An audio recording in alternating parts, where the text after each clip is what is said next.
पिछले क्लास में हम लोग सिंपल इंटरेस्ट कंपाउंड इंटरेस्ट शुरू किए थे।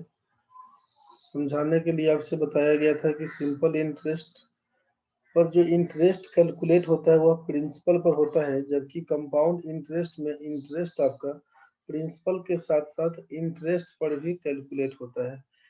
प्रिंसिपल 10,000 रुपया, रेट आपका 10%, समय 1 साल, 2 साल, 3 साल, 4 साल, तो ये अलग अलग करके आपको दिखाया गया था। कैसे क्या काम करेंगे ये आपको पिछले क्लास में समझाया गया था। उस डायग्राम से क्या समझ में आया, जो टेबलर चार्ट टाइप का बना के दिखाए थे, ये सब जो बना के दिखाए, इससे क्या समझ में आया था कि simple interest is equal in every year, हर एक साल का साधारण ब्याज बराबर होता है।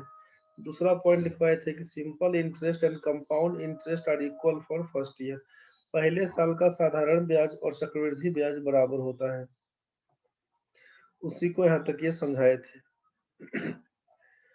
तो अभी तक फॉर्मूला क्या यूज किए थे हम लोग कि इंटरेस्ट निकालने के लिए आपसे कहा गया था कि principal into rate into time by 100। बोला गया था कि इंटरेस्ट जो आपका पीआरटी बाय 100 से ही निकलेगा। इसी से हम लोग चाहे तो सिंपल इंटरेस्ट निकाल सकते हैं, चाहे कंपाउंड इंटरेस्ट निकाल सकते हैं। दोनों केस में यही फॉर्मूला यूज करेंगे। अंतर केवल रखना है कि सिंपल इंटरेस्ट केवल प्रिंसिपल पर निकलता है, कंपाउंड इंटरेस्ट प्रिंसिपल पर तो निकलेगा, साथ में ही इंटरेस्ट पर भी इंटरेस्ट निकलेगा। बस इस बात का ख्याल रखना है आपको।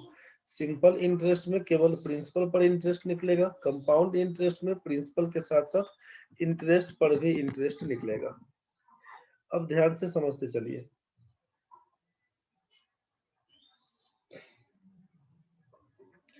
यहाँ पर हम बोल रहे हैं आपसे कि प्रिंसिपल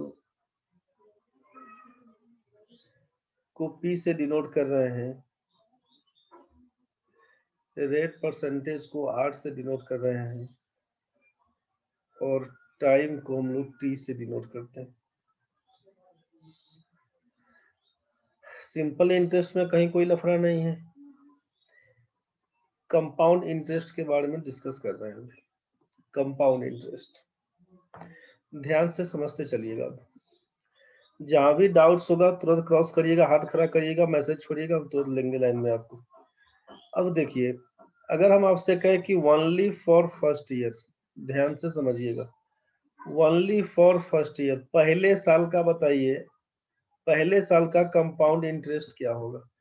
तो आपको मालूम है कि चाहे वो सिंपल हो चाहे कंपाउंड, निकालेंगे पी आर टी बाई 100 के हिसाब से ही। मतलब कितना प्रिंसिपल था तो पी, कितना रेट था तो आर, टाइम क्या था तो 1 साल, ओनली फॉर फर्स्ट ईयर, पहला साल के लिए, तो टाइम बराबर 1 साल मानेंगे, नीचे लिखेंगे 100, आर परसेंट का मतलब है आर बाई 100। तो कंपाउंड इंटरेस्ट निकल के आया कितना, तो बोलेंगे पी आर बाई 100। 1 साल के लिए चक्रवृद्धि ब्याज निकालेंगे तो पी आर बाई 100।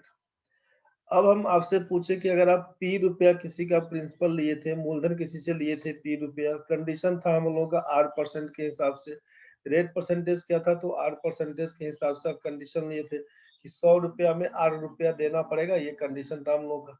समय क्या था, यहाँ पर टाइम को बोला गया कि T से डिनोट करे थे, समय को बोला कि अगर T साल के लिए, तो T साल में हम लोग पहले 1 साल ही बोल रहे हैं अभी। तो कंपाउंड इंटरेस्ट बन के आया है पी आर बाई 100, तो इतना तो ब्याज देना होगा। अगर हम चाहेंगे पैसा वापस कर देना 1 साल के बाद, तो मिश्र धन क्या होगा, मिश्र धन क्या होगा, जिसको आप अमाउंट बोलते हैं अंग्रेजी में। मिश्र धन क्या होगा, तो मिश्र धन बराबर जानते हैं प्रिंसिपल प्लस इंटरेस्ट, मूलधन जोड़ ब्याज, मूलधन जोड़ ब्याज। जितना पैसा लिए थे वो तो देना ही होगा, साथ में जितना रुपया आपका इंटरेस्ट बन के आया है वो देना होगा। मतलब आप क्या बोलना चाह रहे हैं कि eight the end of first year, पहले साल के अंत में, eight the end of first year, amount क्या हो जाएगा, मिश्र धन क्या होगा बताइए। तो कहिएगा मूलधन जोड़ ब्याज। मूलधन तो आपका था P रुपया, और ब्याज कितना बन के आया है पी आर बाई 100। ध्यान से समझिए, ये आपके सामने ब्याज बन के आया है पी आर बाई 100 और प्रिंसिपल को हम लोग पी माने हुए थे, तो यही ना प्रिंसिपल में जैसे ही हम लोग इंटरेस्ट को जोड़ देंगे तो अमाउंट बन के आएगा, तो P plus P R by 100 बोल दीजिएगा इस चीज को। यहाँ पर क्या बोलेंगे P plus P R by 100, यहीं से आप पी को कॉमन करिएगा तो लिखेंगे 1 प्लस आर बाई 100। तो ये आपका बन के आता क्या है amount at the end of first year, पहले वर्ष के अंत में मिश्रधन क्या होगा, आप बोलेंगे P into 1 plus R by 100, बस यही पैसा हमको वापस करना होगा। इसको बोलते क्या है, तो इसको बोलते हैं at the end of first year, जो अमाउंट कहलाया इसी को बोलते हैं प्रिंसिपल फॉर नेक्स्ट ईयर। तो प्रिंसिपल फॉर, एक साल बीत गया तो principal for second year. Confusion जहां पे होगा वहीं पे बताइएगा, प्रिंसिपल फॉर सेकेंड ईयर। अब दूसरे साल के लिए मूलधन क्या कहलाएगा, तो बोलिएगा यही मूलधन कहलाएगा P plus P R by 100, जो पी बाहर कॉमन कर लिए थे तो 1 प्लस आर बाई 100 कहलाया, तो ये प्रिंसिपल कहलाया। अगर हम आपसे बोले कि C I for second year, दूसरे साल के लिए सी आई फॉर सेकेंड ईयर, यहाँ पर हम ओनली लगा देते हैं, कंफ्यूज नहीं होइएगा। सी I for only second year, केवल दूसरे साल में क्या ब्याज बनेगा केवल दूसरे साल में क्या ब्याज बनेगा, तो पी आर टी बाई 100 बोलते हैं। तो दूसरे साल के लिए मूलधन कितना था, तो बोलेंगे P इंटू 1 प्लस, आप बोलेंगे यहाँ से P into 1 plus R by 100, ये तो मूलधन था। रेट कितना था, तो आर, समय कितना, तो केवल एक साल होगा, नीचे लिखेंगे 100। ध्यान से समझिएगा, सी I for only second year, केवल दूसरे साल के लिए, तो ड्यूरेशन तो एक ही यूज करेंगे ना भाई, केवल ओनली फॉर सेकेंड ईयर। अगर सी आई फॉर टोटल 2 ईयर्स, मतलब पहला साल का दूसरा साल का, तब 2 साल काउंट करते, तो हम समय में दो से, समय की जगह पे 2 लिखते। लेकिन जब सी I for only second year, केवल दूसरे साल के लिए, तो वो ड्यूरेशन रहेगा केवल 1 साल का, टाइम इंटरवल 1 साल रहेगा, कंफ्यूज नहीं होइएगा। यहाँ पर क्या होगा, C I for only second year, तो P into 1 plus R by 100 into R by 100, बस यही आपके बन के आएगा P R into 1 plus R by 100, और नीचे आपका 100 था। ये compound interest for only second year. अब जरा सोचिए कि अब हम जाएंगे पैसा वापस करने के लिए, तब क्या लिखिएगा। अब जब पैसा वापस करने के लिए जाइएगा तो क्या लिखिएगा, तो आप यहाँ पे लिखिएगा कि amount at the end of second year,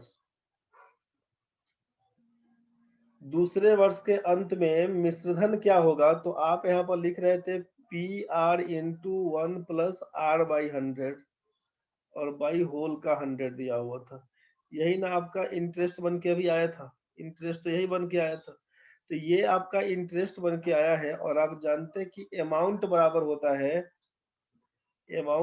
होता है प्रिंसिपल प्लस इंटरेस्ट, ये आपको मालूम है। तो ये तो आपका इंटरेस्ट दिखा दिया, इंटरेस्ट, तो प्रिंसिपल कितना था, तो प्लस प्रिंसिपल, आप देखिए सेकेंड ईयर के लिए प्रिंसिपल कितना, तो आप इसको प्रिंसिपल बोले थे कि ये है प्रिंसिपल फॉर सेकेंड ईयर, तो प्रिंसिपल तो ऐड करना होगा इंटरेस्ट में, मतलब ऐड क्या करिएगा, तो बोलिएगा P into 1 plus R by 100, P into 1 plus R by 100, यही था आपका प्रिंसिपल। तो सोचिए जरा कि अब जब दोनों को हम ऐड करेंगे, कॉमन ले लें, तो P into 1 plus R by 100 अगर कॉमन ले लेते हैं, तो यहाँ से क्या होगा, तो राइट साइड तो ये पूरा बाहर निकल गया, तो बचा क्या राइट साइड में, केवल 1 प्लस, यहाँ से क्या होगा, तो P आप बाहर ही निकालिए, 1 प्लस आर बाई 100 बाहर निकाल लिए, तो बचा क्या, तो ये बचा आर बाई 100 केवल बचता है बस।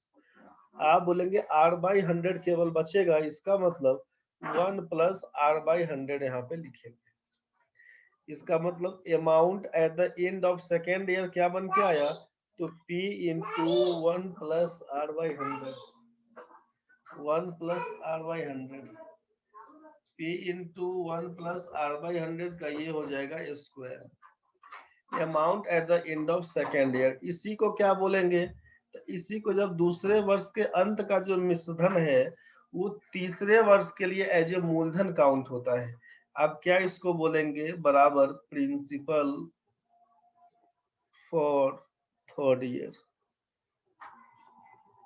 मेरे ख्याल से ये चीज आपको समझ में आ रहा होगा। प्रिंसिपल फॉर थर्ड ईयर, तीसरे वर्ष के लिए मूलधन की जगह पे आप लिखेंगे P इंटू 1+R/100 का स्क्वायर। और ये क्या कहलाएगा, तो दूसरे वर्ष के अंत का मिश्रधन। ये आपको समझ में आ रहा होगा।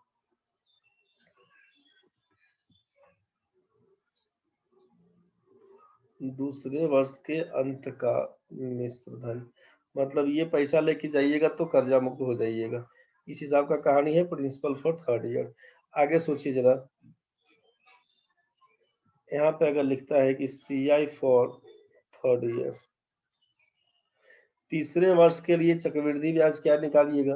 तो हम लोग क्या जान रहे थे कि जब प्रिंसिपल निकल ही गया है, यहाँ तक प्रिंसिपल मालूम हो चुका है कि P इंटू 1+R/100 का स्क्वायर ये हमारा प्रिंसिपल है। P इंटू 1+R/100 का स्क्वायर ये आपका प्रिंसिपल है। तो principal into rate into time, तो CI फॉर यहाँ पे ओनली लगा देते हैं, केवल तीसरे वर्ष के लिए, मतलब समय फिर से 1 साल यूज करिएगा। नीचे लिख देंगे 100। यहाँ पे तो CI निकल के आया, इसको अगर बाहर भी कर लेते हैं तो PR यहाँ पर लिख देंगे 1+R/100 का स्क्वायर कर दीजिएगा, नीचे आपका 100 दिखाएगा। अब जरा सोचिए कि अब इसी को क्या लिख सकते हैं कि CI for only third year, तो ये निकल के आया। अब इसीलिए अगर लिख दे यहाँ पे कि अमाउंट आफ्टर, अमाउंट इसको लिख देते हैं at the end of, amount at the end of third year, तीसरे वर्ष के अंत में मिश्रधन क्या होगा। तो इसी को लिखते हैं ना भाई कि प्रिंसिपल फॉर फोर्थ ईयर बराबर प्रिंसिपल फॉर फोर्थ ईयर। तो ये किसके बराबर रहेगा, तो बोलिएगा कि प्रिंसिपल तो आपके सामने है कितना, सॉरी प्रिंसिपल कितना बन के आएगा। तो ये वाला प्रिंसिपल का केस था, ये प्रिंसिपल दिया हुआ, तो प्रिंसिपल कितना हुआ, तो कहिएगा P इंटू 1+R/100 का स्क्वायर, ये तो प्रिंसिपल था।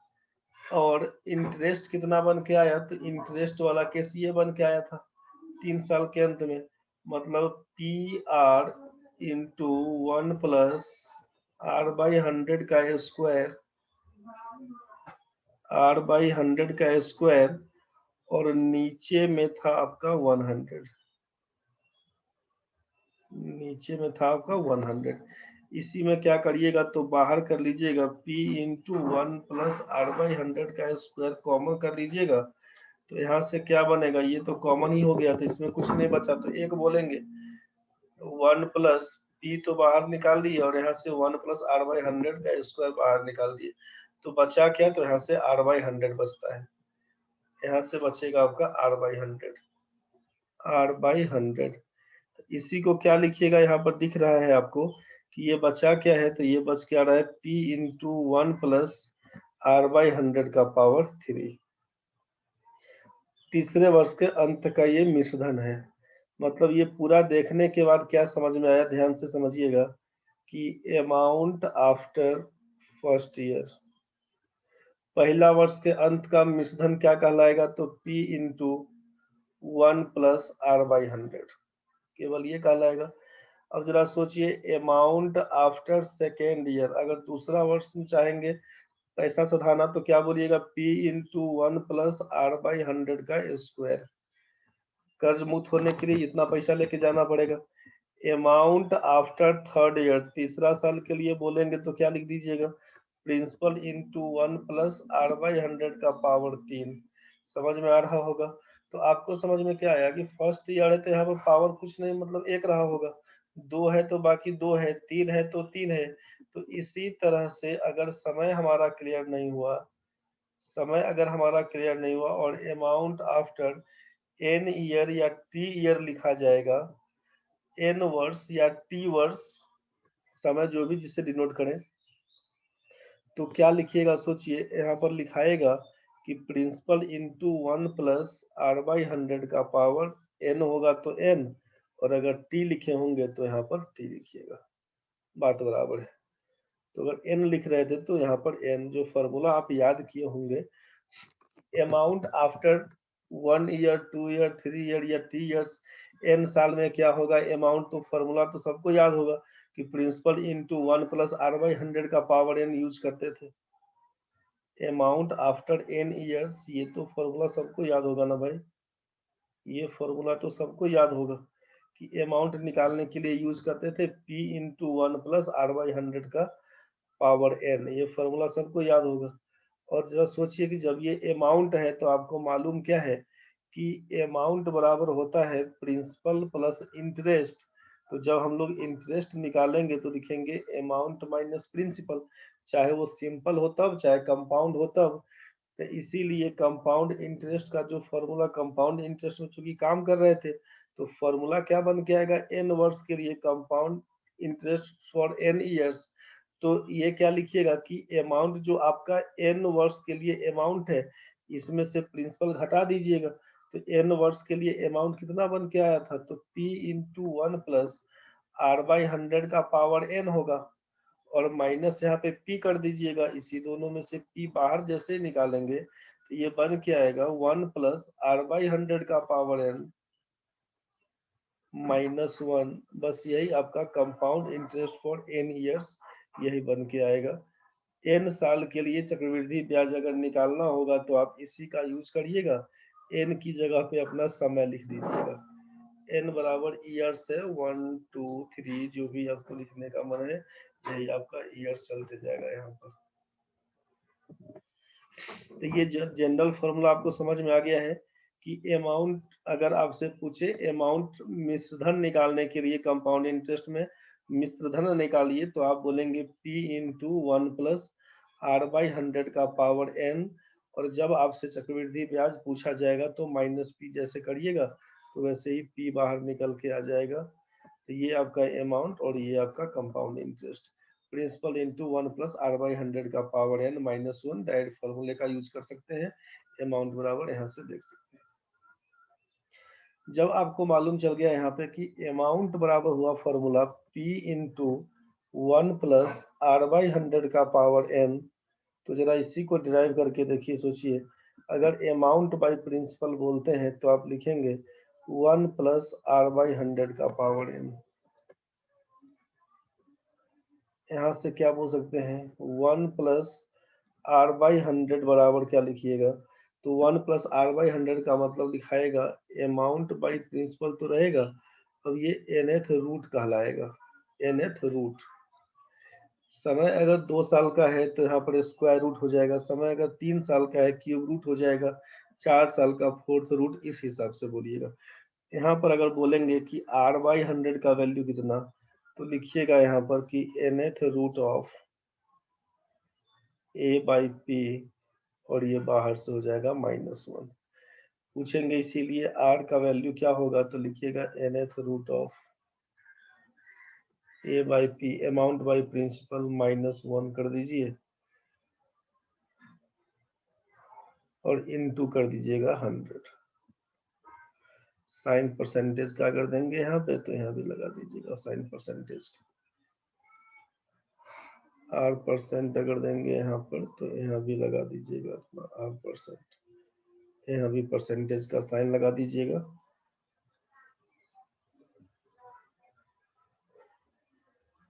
बोलेगा इसका यूज कैसे करेंगे, कब करेंगे, मन में आएगा इसका यूज कैसे करेंगे कब करेंगे, तो अमाउंट दिया है, प्रिंसिपल दिया है, टाइम दिया है।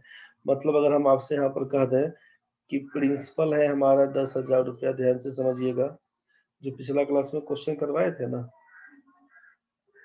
10,000 पर जो लेके समझा रहे थे, ये सब जो क्वेश्चन में समझाए थे आपको, ये वाला जो क्वेश्चन समझाए थे कि जब प्रिंसिपल 10,000 होगा, समय 1 2 3 4 रहेगा, रेट 10%, SICI क्या होगा, तो इसमें निकाले थे हम लोग। तो बस इसी चीज को अगर एक बार समझने के लिए हम कर दें आपको यहाँ पे कि प्रिंसिपल अगर 10,000 है, समय आपका 2 साल बोल दिया जाए, समय आपका 2 साल बोल दिया जाए, अमाउंट बोल दिया जाएगा 12,100, और आपसे पूछ दे कि रेट परसेंट बताइए क्या होगा, आप सबको मालूम है रेट 10% होगा, वही क्वेश्चन को लिख दे रहे हैं। तो आप सबको मालूम है कि रेट होगा 10%, लेकिन निकालेंगे कैसे? तो निकालेंगे कैसे उस चीज को एक बार देख रहे हैं हम लोग। तो रेट परसेंट हमको नहीं मालूम है। रेट परसेंट बराबर क्या बोले थे? nth root of a by P. nth root का मतलब समय कितना दिया? 2 साल। तो 2 साल का मतलब है यहाँ पर लिखिएगा, यहाँ पर लिखिएगा 2, 3 रहेगा तो 3, a बाई पी अमाउंट है 121,000, नीचे लिख देंगे अगर 10,000 है, ऐसे सोचिए 10,000, फिर करेंगे -1 और लिखेंगे यहाँ पर गुना 100, साइन जाएगा परसेंटेज। अब चूंकि स्क्वायर रूट में 2 लिखाता नहीं है, अंडरस्टूड है, तो नहीं भी लिखेंगे तो भी चलेगा। लिख दिए तो गलत नहीं है, कोई बात नहीं, चलेगा, ठीक है। 3 साल होता तो यहाँ पर 3 कर देते, 4 साल होता 4 कर देते, जितना साल का होगा उतना कर देंगे। तो 2 दिया स्क्वायर रूट। अब जरा सोचिए यहाँ से कि इसका डबल जीरो से इसका डबल जीरो ऊपर नीचे कैंसिल, तो 121 का वर्गमूल निकालिएगा तो 11, 100 का निकालिएगा तो 10, -1 इंटू कर देंगे 100%। जरा सोचिए यहाँ पे कर देंगे 100%। अब 11/10 -1 करिएगा, सोचिए तो बन के कितना आएगा? 1/10 गुना 100, मतलब बोल देंगे हम लोग यहाँ से 10% आंसर, यहाँ से बोल देंगे 10%। रेट कितना? तो 10%। कुछ बात समझ में आया होगा। यहाँ तक में किसी को कुछ भी दिक्कत है तो एक बार बताइएगा। यहाँ तक जो बताया फॉर्मूला आपका ड्राइव करके दिखा दिए हैं, यहाँ तक कुछ भी फॉर्मूले में दिक्कत है तो एक बार सोच के बताइएगा। ये रेट निकालने के लिए आप इस फॉर्मूले का यूज करिएगा। अमाउंट निकालने के लिए ये फॉर्मूला आपसे बता दिया गया। सीआई निकालने के लिए फॉर्मूला आप देख ही लिए थे, यहाँ पर ये वाला था। यहाँ तक में किसी भी बच्चे को कुछ भी दिक्कत अगर है तो एक बार बोल दीजिए।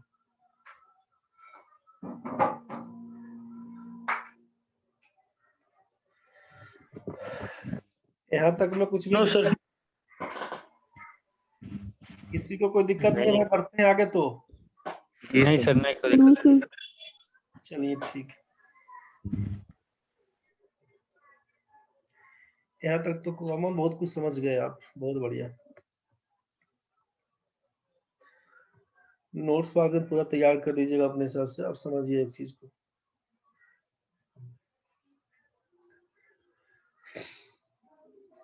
अब जरा सोचिए कि कंपाउंड इंटरेस्ट फॉर 2 इयर्स अगर आपसे पूछे कितना होगा? कंपाउंड इंटरेस्ट फॉर 2 इयर्स बोले 2 साल का निकालिए।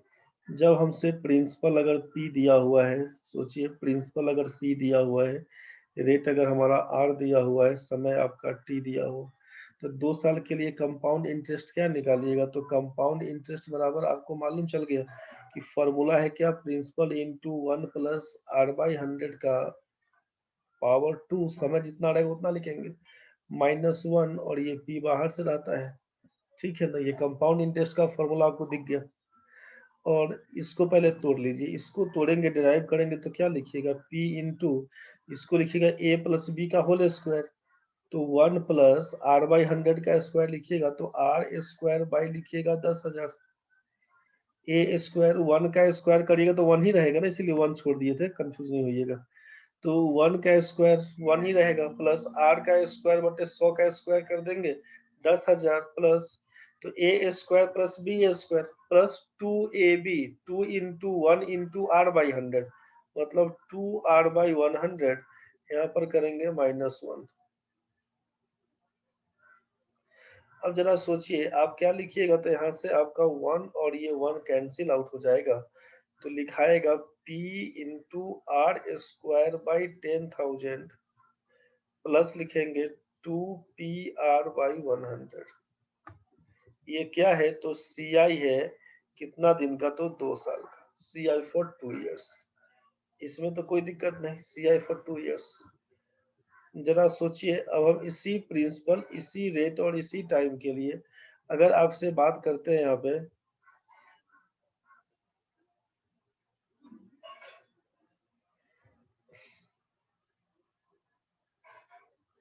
कंपाउंड इंटरेस्ट फॉर 2 इयर्स तो निकाले हम लोग। अब अगर बात करते हैं यहाँ पे कि सिंपल इंटरेस्ट बताइए, सिंपल इंटरेस्ट फॉर 2 इयर्स, 2 साल के लिए साधारण ब्याज बताइए। 2 साल के लिए चक्रवृद्धि ब्याज निकाल के लाए तो यहाँ तक निकल के आया था भाई। 2 साल के लिए साधारण ब्याज पूछेंगे, उसी प्रिंसिपल, उसी रेट, उसी टाइम के लिए, तो बोलिएगा आप कि सिंपल इंटरेस्ट फॉर 2 इयर्स क्या होगा, तो बोलिएगा principal into rate into time है, 2/100 कर दीजिएगा। मतलब लिखिएगा 2PR/100।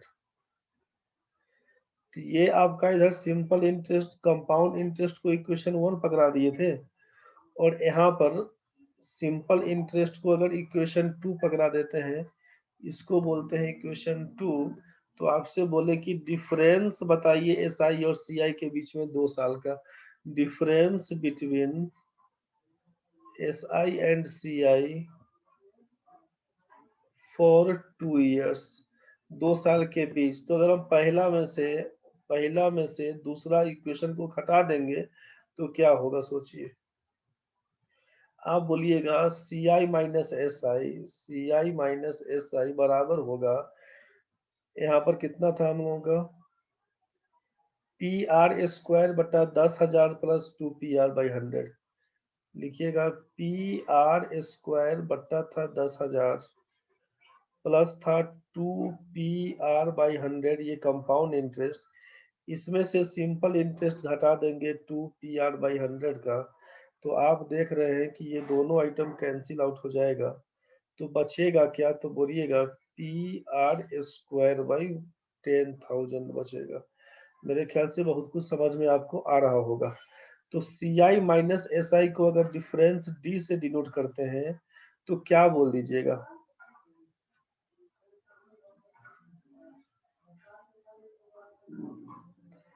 इसको लिख देते हैं कि if difference between CI and SI for 2 years is D,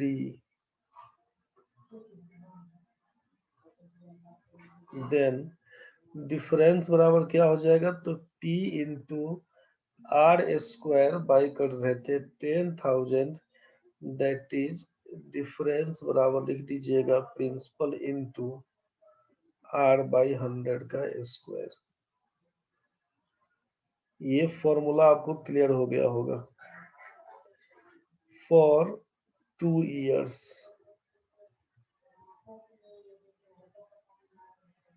क्या बन के आएगा, अरे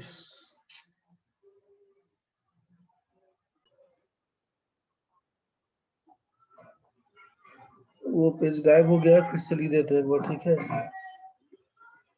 if difference between CI and SI for 2 years is D, then difference बराबर क्या लिखिएगा, PR²/100, सॉरी 10,000 आया हुआ था, इसी को लिखते हैं प्रिंसिपल इंटू R/100 का whole square. P into R²/100 का, P इंटू R/100 का होल स्क्वायर। यही चीज बन के आएगा, ठीक है। 2 साल के लिए आप इस फॉर्मूले का यूज करिएगा, प्रिंसिपल इंटू R/100 का स्क्वायर। जब आपसे प्रिंसिपल दिया रहेगा, रेट दिया रहेगा, डिफरेंस पूछेगा, तो डिफरेंस बराबर प्रिंसिपल इंटू R/100 का स्क्वायर डायरेक्ट यूज कर सकते हैं। एक बार सोचिए कि अगर डिफरेंस और करके लिख देते हैं यहाँ पे, और डिफरेंस बाई P लिखेंगे तो क्या बोलिएगा, लिखिएगा R²/10,000 या R/100 का स्क्वायर, यही ना बोल रहे थे। अगर हम आपसे बोले यहाँ पे सोचिए R/100 ही इसको लिख देते हैं, अगर इसको लिख देते हैं कि R/100 का वैल्यू बताइए क्या होगा, तो R/100 करेंगे मतलब दोनों तरफ स्क्वायर रूट करना चाह रहे थे, हम यहाँ भी स्क्वायर रूट करना चाह रहे थे, यहाँ भी स्क्वायर रूट करना चाह रहे थे, तो स्क्वायर रूट करेंगे राइट साइड में तो ये वाला आइटम हट जाएगा, तो केवल R/100 दिखेगा। क्या दिखेगा यहाँ पर, केवल R/100। तो ये लेफ्ट साइड वाला ये जो है D/P, ये क्या दिखेगा, वर्गमूल के अंदर दिखेगा। इसको बोल देंगे हम लोग root under D by P, difference by principal. इसीलिए अगर रेट पूछा जाएगा, रेट परसेंट बताइए क्या होगा, तो आप लिख दीजिएगा root under D by P into 100 कर दीजिएगा, साइन लगा दीजिएगा परसेंटेज।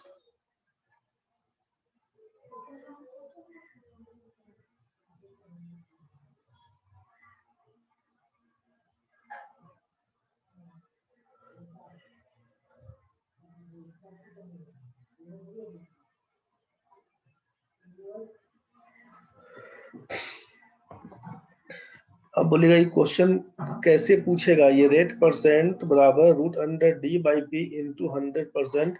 अब मन में आएगा कि कैसे क्वेश्चन पूछेगा, तो क्वेश्चन जैसे अगर यही क्वेश्चन था, सोचिए ये फॉर्मूला आपके सामने समझ में आया, क्वेश्चन क्या हुआ ना, एक मिनट,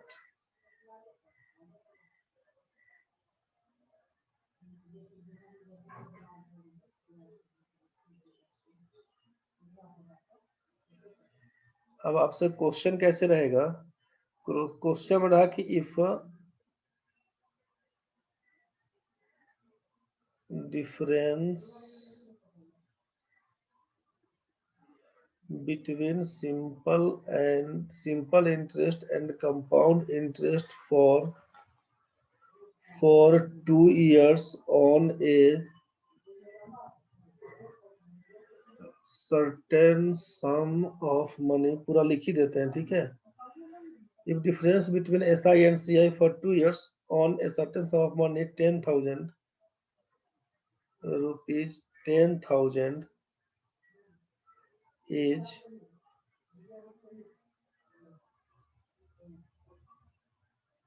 2 साल में कीजिएगा तो वहां पर 2,2100 आएगा, इज रुपीज 100 कर दीजिए, इज रुपीज 100, then find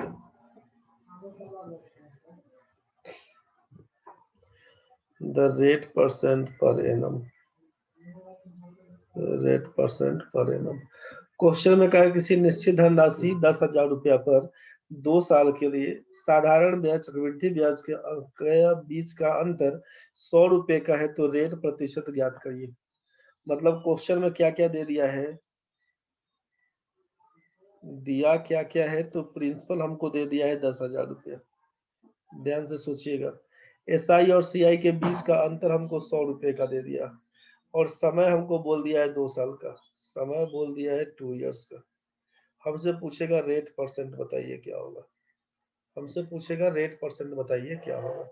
अब क्या काम करेंगे, प्रिंसिपल दिया हुआ है, समय दिया हुआ है, डिफरेंस बोल दिया है 100 का है, रेट परसेंट, तो पूरा इतिहास निकाल के बनाइएगा ना कि सिंपल इंटरेस्ट, ये डिफरेंस डी का मतलब क्या है कि C I minus S I, D का मतलब है C I minus S I, S I और सी आई के बीच के डिफरेंस को डी से डिनोट कर रहे थे, तो कंफ्यूज नहीं होइएगा। डी का मतलब है सी आई माइनस एस आई का, तो सी आई निकालेगा पूरा फॉर्मूला लगा के, एस आई निकालेगा पूरा फॉर्मूला लगा के, फिर दोनों को घटा के लिखिएगा 100, फिर तोड़ना शुरू करिएगा, काफी लंबा बनेगा। जब आपको फॉर्मूला का केस याद रहेगा यहाँ पे, क्योंकि आर स्क्वायर आर परसेंटेज का मान कितना, तो आपके मन में आएगा कि root under D by P into 100% लिखा हुआ था, हम इसका यूज कर सकते हैं, तो इसका यूज करिएगा तो कैसे लिखिएगा, तो लिखिएगा कि root under D by P, difference था 100, प्रिंसिपल कितना था, प्रिंसिपल था आपका 10,000, और बाहर में था आपका 100%। मतलब यहाँ से क्या लिखिएगा, यहाँ से देखेंगे तो इसका 2 जीरो से इसका 2 जीरो कैंसिल, रूट के अंडर में 1/100 है, मतलब 1/10 बन के आएगा, इंटू बोल देंगे 100%। इसी को जैसे सॉल्व करेंगे तो ये आपका बन के आएगा 10% का, यही आपका रेट परसेंट दिया हुआ है। रेट परसेंट बराबर कितना, तो बोलेंगे यहाँ से हम लोग 10%। कुछ बात समझ में आया होगा तो बताइएगा। फॉर्मूला आपके सामने रेट परसेंट निकालने के लिए, क्वेश्चन के नेचर पे डिपेंड करेगा कि फॉर्मूला कहाँ से कैसे निकालेंगे, ये क्वेश्चन के नेचर पे डिपेंड करेगा।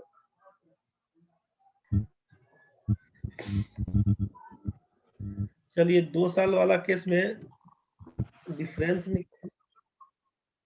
2 साल वाले केस में आप देख लीजिए कि डिफरेंस निकालने के लिए प्रिंसिपल इंटू r/100 का स्क्वायर बोलेंगे, और रेट परसेंट अगर निकालना होगा तो √d/p इंटू 100 करेंगे। ये क्लियर लिखा हुआ है 2 साल के लिए, कंफ्यूज नहीं करिएगा।